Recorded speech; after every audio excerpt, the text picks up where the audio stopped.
الحالة الثانية اللي ممكن تسببها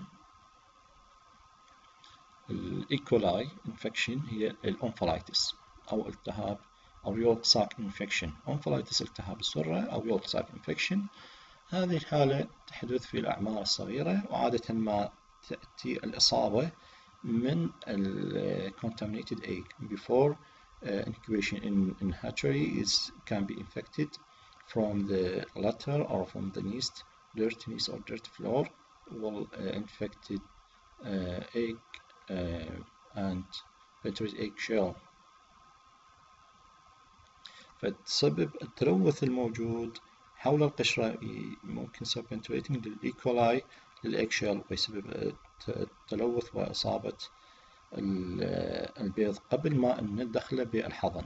المرحلة الثانية بعد الحضن حقيقة نلاحظ أنه الأفراخ الفاقسة والحاملة لهذه الجرثومة بشكل عالي تطرحها في البراز، ونتيجة وجود أعداد كبيرة بالمفقس يصير التلوث لمنطقة السرة، فيسبب لنا حالة الأنفلايتس.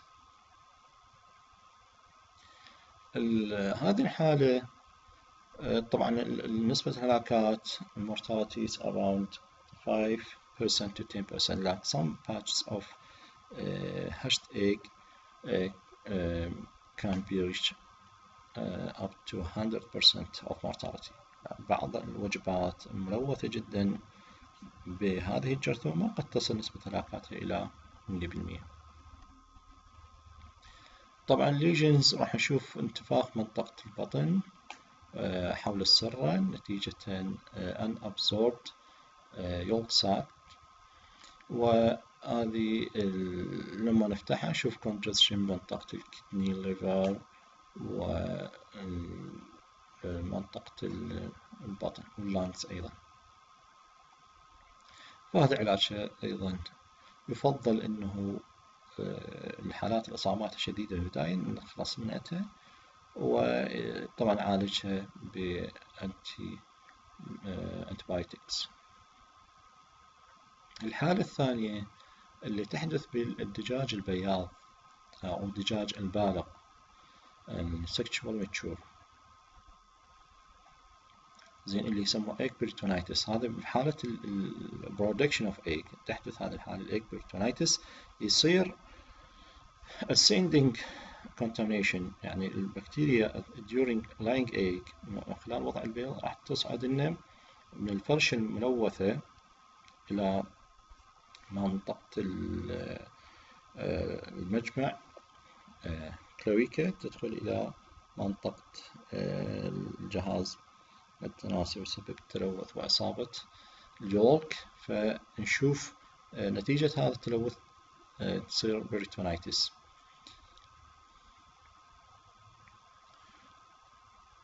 زين، وطبعا العوامل المهيئة أيضا الإصابة بأمراض مختلفة اللي تسبب الدبريشن immune depression، قد تكون إصابة بالطفيليات مثل الريد مايت الحلم الأحمر أو الورم، أو حتى إصابة بأمراض فيروسية أو بكتيرية.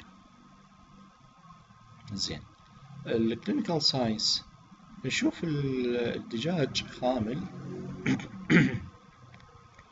ونشوف ضعيف emaciated dull and deformity of egg or eggshell defected deformed egg and show shell defected، يعني البيض يكون مشوه ويكون غير نظامي. ممكن يحدث outbreak بس نتيجة الكانابوليزم، يصير حالات النقر منطقة المخرج الدجاج الملوث، فالدجاج النظيف اللي ما بيه إصابة راح يأخذ البكتيريا نتيجة النقر الكانابوليزم، فممكن يحدث outbreak. ثم نسوي الليجن راح يشوف تجمعات اليولك والكيزيوس ماتيريال من اليولك، يعني بشكل متجبن هذا البياض، ويسوي لنا بريتونيتس. وقد تلاحظ منطقة الأوفيداكت قد يكون موجود بها بيض محشور may be impacted in oviduct. زين هذا ال whole or partly formed egg يعني بيض متكون بشكل كامل أو متكون بشكل جزئي. A whole or partly formed egg may be impacted in oviduct. قد يكون محشور في الأوفيدكت. التشخيص والعلامات السريرية والتشريح والعزل البكتيري، هذه النقاط مهمة. والعلاج يعتمد على sensitivity test، اختيار the best antibiotic can treat this case.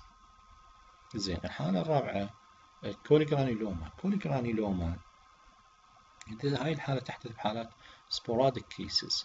زين ونلاحظ الخمول فترة طويلة وضعف بعدين يموت الطير. لما تجي تشرح نشوف موجودة هذه examination typical shown hard yellow nodule granulomas. تشوف nodular granuloma هذه موجودة في منطقة الميزنتري بالانتستين وحتى السيكم. وقد يكون بعض الأحيان الليفر يكون مبقع ببقع ويكون صلب.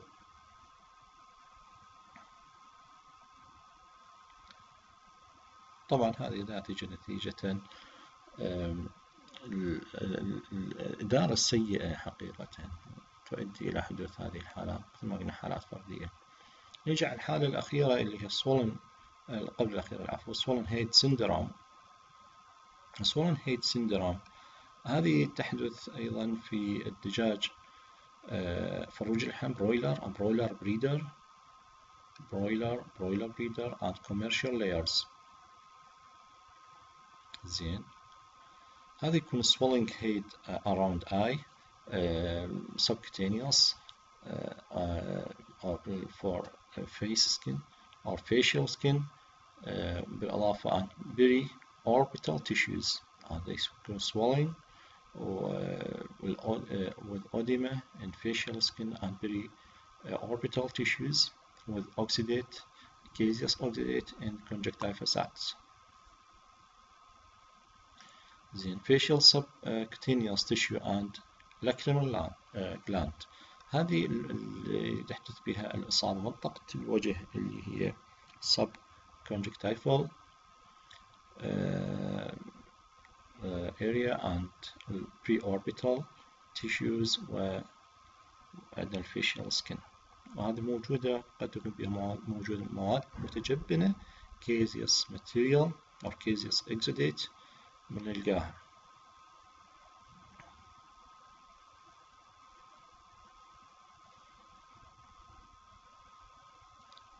زين طبعا هنا يتم علاجها بالانتيبايوتيك بعد ما يتم فحص الحساسية. والسيلولايتس هذا يحدث في فروج اللحم منطقة الأفخاذ thigh region ومنطقة الفينت region ومنطقة الأفخاذ thighs. زين وأحيانا يحدث في البطن. ما لنا علاقة هسه. نرجع شنو تأثيرها الاقتصادي. تأثيرها الاقتصادي هو على نوعية الذبائح quality of carcass. راح يكون very low quality فراح يأثر على نوعية البيضة. فهنا يأتي الخسارة الاقتصادية نتيجة تأثير على نوعية البيض وليس التأثير على الهلاكات. والأمراض المسببة لتثبيط الجهاز المناعي أيضا تساعد في نشاط هذه الحالة. فهذه محاضرتنا لهذا اليوم. نرجو نكون قد وفقنا في تغطية كل ما هو مهم في هذه المحاضرة، وإن شاء الله نلتقيكم في محاضرات أخرى. شكرا جزيلا.